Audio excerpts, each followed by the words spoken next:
It's going all right. You know, I had a great night celebrating my victory over you in the crafty drafty. Get out. Get the fuck out of here. Drive yourself to work, motherfucker. Oh, he's committed. Get back in here. Well, how'd you celebrate? Oh, no, I just wanted to mess with you. I didn't okay. celebrate at all. I didn't really do all that much last night. I got home and I was just like so wiped out. Same. I was very tired. I did have to make shot list for today, but yeah, that came together okay. Oh, good. And then I had to look at it with fresh eyes this morning because I was like, I'm way too tired to. Yeah, to make sure that you sure get that this everything. makes sense. Yeah. But I'm on such a Coen Brothers kick. You were telling me a little bit about that. I watched No Country for Old Men. Oh yeah? Yeah, while doing that work. And the night before, I watched Inside Llewyn Davis. Okay, I've never seen that one. And before that, I watched Lebowski. I've seen that. Before Lebowski, I watched Fargo. I've seen that. And before Fargo, I watched, which at the time it came out was my favorite movie. Okay. Burn After Reading. Ooh, okay. Yes. All right. Maybe the first Coen Brothers movie I ever saw in theaters. Oh, all right. After having seen Fargo, having Fargo on DVD, and seeing Lebowski. Yeah. And sort of always liking Fargo more. Lebowski's annoying. The Lebowski crowd is annoying. I agree. I say this as a fan of the band King Gizzard and the Lizard Wizard. Yeah. Some of the, I mean, obviously an annoying name if you think about it. Well, yeah. But the fans are annoying. I'm not sure if you are aware of this. So like, I sort of know the reputation of the Big Lebowski and its fandom. I personally don't hate the Big Lebowski, but I don't think it's like the most amazing thing ever, like some people seem to think. Especially like going to college at like community. Yes. I went to CCRI. Yep. And that's where I took my first ever film class. Yep. And the amount of people in that class who were like, the Big Lebowski is the greatest film ever made. Right. And I'm just like, I think that's really not. It's somewhat of a contrarian take. It's somewhat of a, because when that movie came out, it sort of bombed. Yeah. So now it's sort of like a cult classic. Yes, in but a way. it's like, it's a cult classic in the worst way possible because every fucking person needs to say, oh, it really ties the room together. Yeah. You know what I mean? And like, that's the problem, is it's become so like quotable to such an annoying extent. Yes. And as much as I like it and I appreciate the dude and I think Walter is like so funny and like, all that stuff. John Goodman is hilarious in that movie. John Goodman crushes.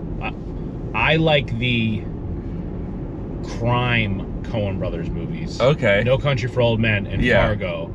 Fargo is probably my favorite. Okay. And there's a couple more that I have to watch, obviously. So those are all movies that I've seen before, too. Yeah, yeah. I've never seen Barton Fink. I've never heard seen of that one. all of Miller's Crossing. Yeah. And I've never seen Hudsucker Proxy. Those are the movies that they made before Fargo. Oh, all right. Yeah. Yeah, I've never Jackie heard of Brown. any of those. No, Jackie Brown is Tarantino. That's Tarantino. Yeah, I was going to say, that's not them. Yeah.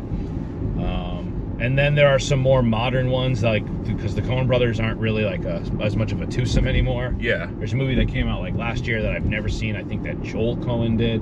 Oh, all right. And then there's The Ballad of Buster Scruggs. You ever see that? I've never seen that, no. I guess I haven't really seen that many Coen Brothers movies besides the like more well-known ones. Oh, did I mention Oh Brother, Where Art Thou? Yeah, you didn't mention it today, but you mentioned it to me yesterday. Yeah, I have. I've seen that one. I did rewatch that too, which was probably the second one I saw in theaters after. No, is that after Burn After Reading?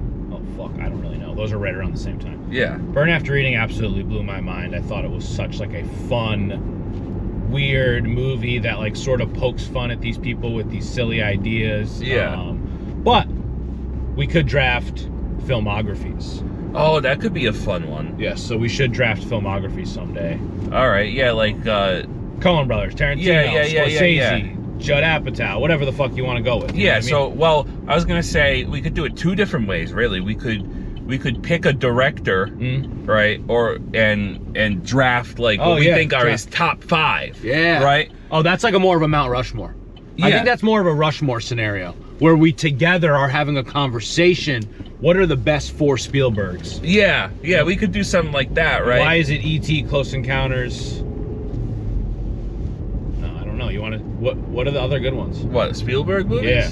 Jaws. Jaws is good. E.T. Jurassic Park. Oh, those are the 4. Those are my 4. Okay. It'd be hard to get one of those off the list. For me. Yeah, I'd have to like. Don't really say the dive Fablemans. in. Well, I was gonna say, what about the Indiana Jones movies? Wasn't that him? It was. Yeah. Yeah. You know, like those are up there for strong contenders. True. I'd say. Which one would it bump off for you? Yeah. Which Indiana Jones would bump off which of those 4 movies that we just mentioned? All right. E.T., Jaws, Close Encounters of the Third Kind, Jurassic Park. Okay, I think honestly it would bump off. I know what you're gonna say, and I'm gonna. E.T. Oh, that's not what I thought you were gonna say. I was gonna No. say Close Encounters. No, I think for me it would bump off E.T. I don't know. All right, so I didn't really grow up with E.T. Okay. like a lot of other people did. I watched it maybe once when I was a kid, and that was it, right? So I know that a lot of people have a sentimental attachment to E.T., but as someone who watched it later in like his teens, when I was more just getting into like movies in general, you know, it just doesn't resonate. It doesn't resonate with me. You've never been to the E.T. ride at Universal in Florida? No, in fact, the one time I went to Universal Studios in Florida, it was a devastating tropical storm. Oh. And most of the park was shut down. And we tried to go back the following day, and the lines were so long that each line was like a 3-hour wait. So we went on 3 rides. Which 3? Hit me with them. So we went on the Jaws ride. Yep, Spielberg. Yep, we went on... No longer there. Jaws ride, no longer there. Oh, really? Yep.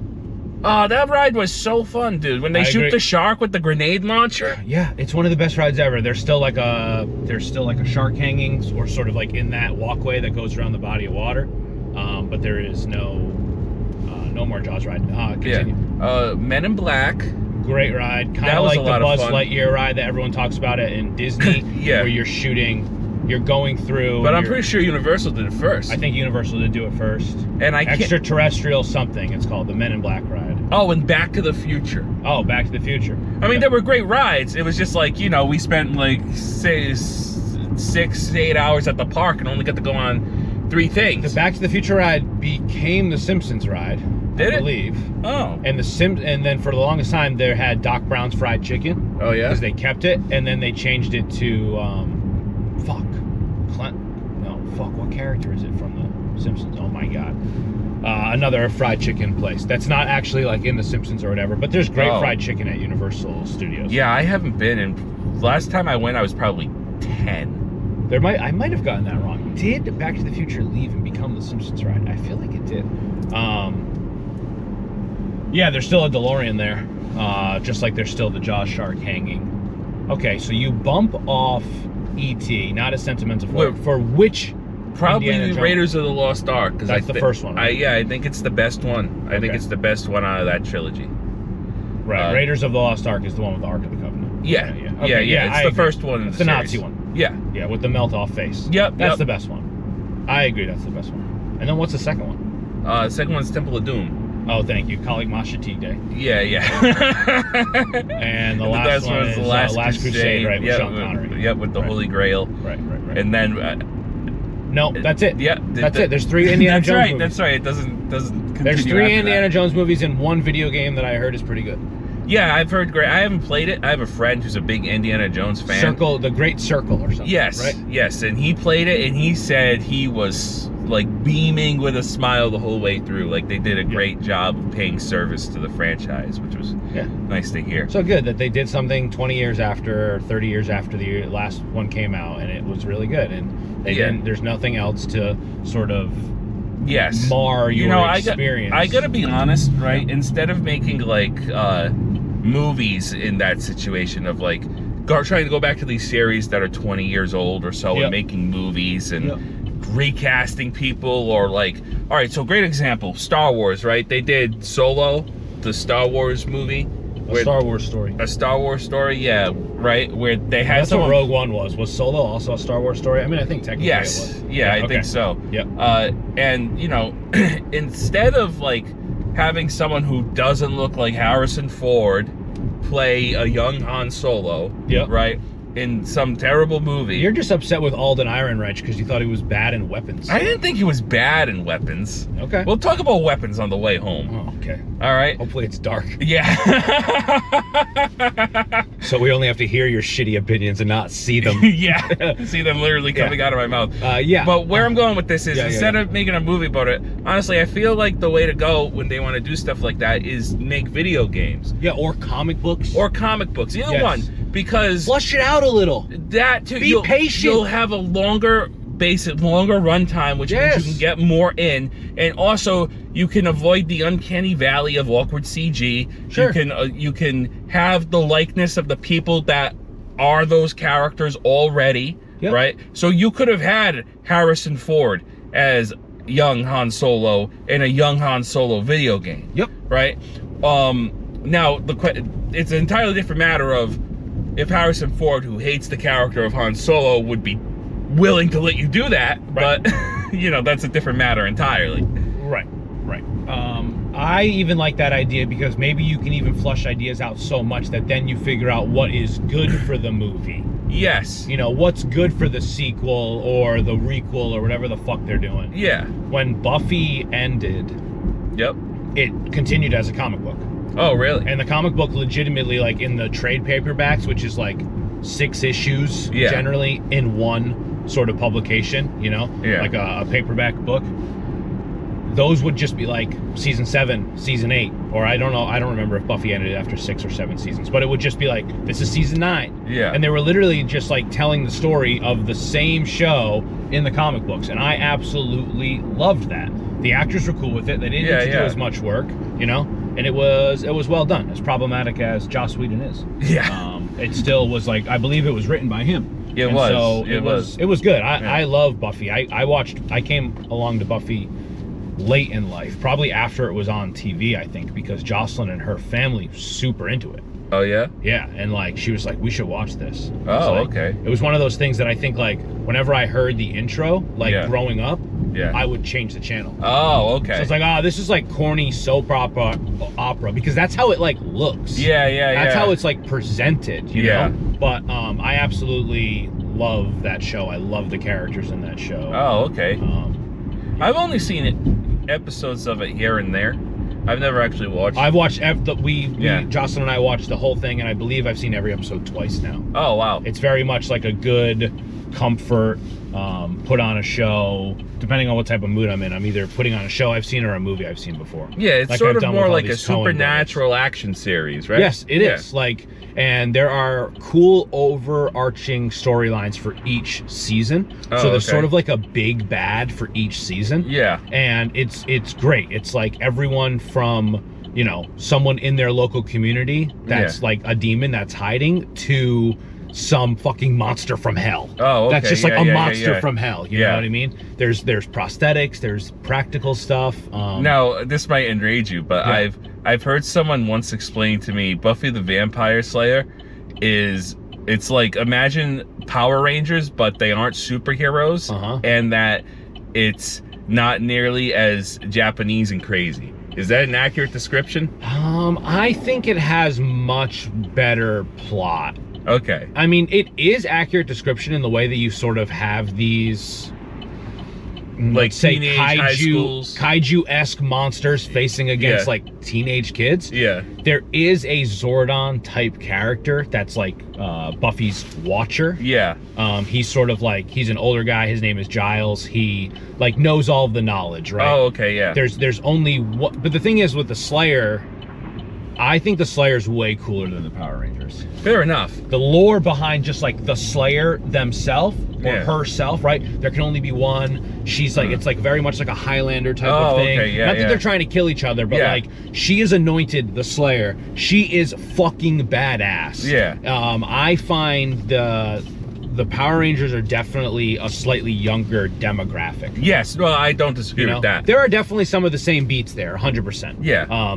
But the demographic, I don't think Power Rangers has the rewatchability as a 37-year-old that, for me personally. For sure. That as Buffy does, at least. Although that new Power Rangers movie, I don't know how many they made now, but the first one that they remade, like, what, 6 or 7 years ago, or whatever. like it. I don't think I ever actually like saw that movie. I watched it twice. Oh, yeah? Yeah. Oh, interesting. I'll have to check that out. It's a lot of bullshit, high school bullshit in the beginning, but once they get together and become the Power Rangers, you're like, okay. But they very much, I think, were trying to get, like, high school kids of the time to like it. Yeah. Even though it's for someone like me who grew up on Power Rangers watching it when I was 10 and I had Power Rangers bed sheets. Yeah, yeah. And I definitely was the Red Ranger and the Green Ranger for 2 different Halloweens. Oh, yeah? Oh, 100%. I was a huge Power Rangers fan. Oh, that's funny. Maybe that's why I like Buffy so much. Hey, maybe. Yeah, maybe there is crossover there. Oh, I can't wait to talk to you about weapons after work.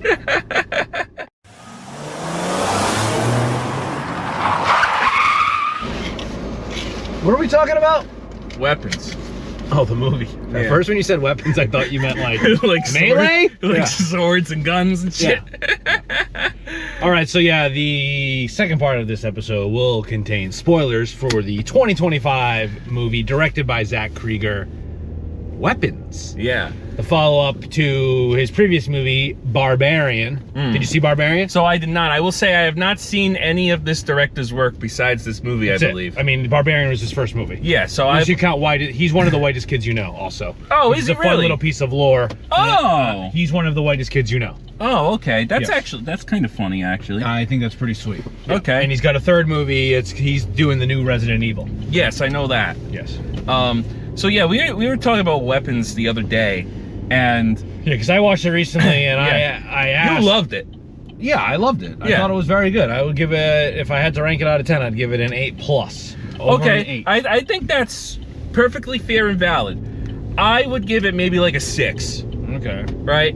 So I really felt like it wasn't really anything absolutely mind-blowingly special. And I think that the bar is so low right now for horror movies that anything that is relatively okay to clear the bar, people like loud and celebrate. Yeah, so I don't even care what people celebrate. Well, because everybody was telling me I gotta watch this movie. I gotta watch this movie. Yeah. And I watched it because I liked it. I didn't dislike it. It was semi-original story. Okay, I can grant you that. You're not like doing some fucking bullshit. He literally was just like, oh, what's a type of like sort of witch story that I can tell? Yeah. How can I tell a witch story? There's no like crazy CG in it. That's true. There's some really, really cool, creepy camera moves in it. Okay. That I really loved, like from the offset. I was like, I love these camera moves. Sure. You know, I like the way that it was sort of shot. Okay. See, I just liked didn't care for. I think my biggest thing with it was I didn't care for the story structure. I like the jumping around between character viewpoints. I feel like it worked for the first 2 characters. Yep. The teacher. Yep. And Josh Brolin's character, the father. Yep, he's a father of one of the kids that goes missing. Yeah, right. Those are, in my opinion, essential characters to the plot. Yep. Right? And then even the principal, I was like, all right, this makes sense, especially since it's sort of the reveal of who the antagonist is, even though it's sort of hinted at and implied already. And the kid's point of view. Remind me of the principal again? The principal, I forget his name. He's in a bunch of stuff though. He's the guy who she snaps the twig and he goes crazy and beats his husband to death and then goes and hunts down the teacher. Yes. Like, see, that's a necessary thing. Even though I feel like focusing on him as a really wasn't necessary in terms of because it overlaps so much with the teacher's story, right? And same thing with the cop. Like I felt like focusing on him really just overlapped too much with like the teacher's story, right? Sure. And then the junkie, right? Yeah, the junkie what POV. What was the point? Like I didn't hate the idea of the character. Well, because he's sort of like, we really need to see his day. No, well, so had they not done this, like we're gonna do the teacher's POV and we're gonna show the same thing from Josh Brolin's POV, and then they could have told the story and just shown you what the junkie, for lack of a better term, went through. Yeah. But because it was like, now we're doing this character, now we're doing this character. Yeah, it sort of became a little too formulaic. Yes. Right? And I do agree with I that. feel like a format like that works in literature. I've never really seen that done very well on screen unless it's an anthology. I'm sick of it happening in books. It happens in books all the time now. I'm reading The Magicians currently. I'm on the second of the third of the. It's a trilogy book series, and I honestly would. I don't know if I want to blame Game of Thrones for this because I never read Game of Thrones, but I know they would do that. That it would be like, this is Arya's chapter, this is Cersei's chapter, this is, you know what I mean? And like, I do think that it works, but I think that what happens is like when someone does it so well, like Game of Thrones, and then someone else tries to do it, and you're like, well, you're not even like doing it well. You're almost sort of just like doing it because of the gimmick. An example I like to give for how it's done well is the novel Dracula, right? Okay. So in the novel Dracula, for those who don't know, Bram Stoker's Dracula, not the film, the actual book. It's written. It's basically a found footage novel, basically, before the term even existed. It's a collection of characters' letters to each other and diary entries. Right. And, you know, one character's a psychiatrist, and he's recording his notes after his sessions on a phonograph, and it's supposed to be like a, a notation of what he's actually saying, right? And part of the fun of that is, like, you're sort of figuring out the mystery while they are, right? And you're getting all these different clues from each other. But if you ever watch a movie adaptation of Dracula, you'll notice that they pretty much never do that. They never like try to bounce back and forth between, here's Jonathan Harker's point of view, and then here's Dr. Seward's phonograph. It did a good job at that. I'm trying to think. So the only the one that comes to mind, right? Like I said, like anthologies are the ones who do it the best. Right. I recently watched an anthology movie from like 2015 or 2016. I can't remember the exact date. It's called Southbound. And basically with Mark Wahlberg? No, a different movie. Okay. It was sort of like it's like a psychological paranormal thriller horror movie that's themed around like this stretch of road that goes through this town and like the weird things that are happening to a group of people. And I'm not gonna get into spoilers about that, but it was cool in that, like, for instance, one story actually led into another. Instead of just jumping around to like, you know, here's this guy, then here's this guy, and you know, like a lot of anthologies do. So like, I feel like if Weapons had sort of done something like that instead, if it had been like, we're following Julia Garner's character, right, and then all the way up until all the way up until her encounter with the father at the liquor store, right, and then we start following him, right, up until his encounter with, let's just say, the kid who's still remaining, the little boy, who's living with the aunt, and then we follow him, right? Like, I think I would have enjoyed it that like much more, you know? No, I see what you're saying. I think that the approach could have, obviously the approach could have been different, but and now this is also getting, I guess, nitpicky for me, but I don't know. I just have a hard time taking witchcraft seriously, and this is as someone who has looked into and dabbled into the typical white man from New England. You know? Well, I don't trust these fucking witches. Someone who's you belong in 1600 Salem, who's looked into things like chaos magic and things like that out of his own interest, right? I just have a hard time taking Hollywood portrayals of that stuff like any kind of seriously, because like when you actually look into the actual stuff that they do, it's so like not like that. I like that you sort of wrap it around a twig, and the twig is like, it's a neat idea. What makes the spell go, and then you put it in the water, and that sort of kills the spell. Right, so like there's elements of that which actually makes sense. So like, you know, the whole idea of like, if you're casting a spell in relation to somebody, if you have a part of them, it amplifies its power. It's voodoo-esque. Voodoo works on a similar principle, right? And you know, a lot of those witchcraft is descended from those same sort of ancient religions, those ancient pagan religions that function on all the same principles, which probably says something about our just base superstitions as human beings, that we all sort of have the same basic ideas behind all of it.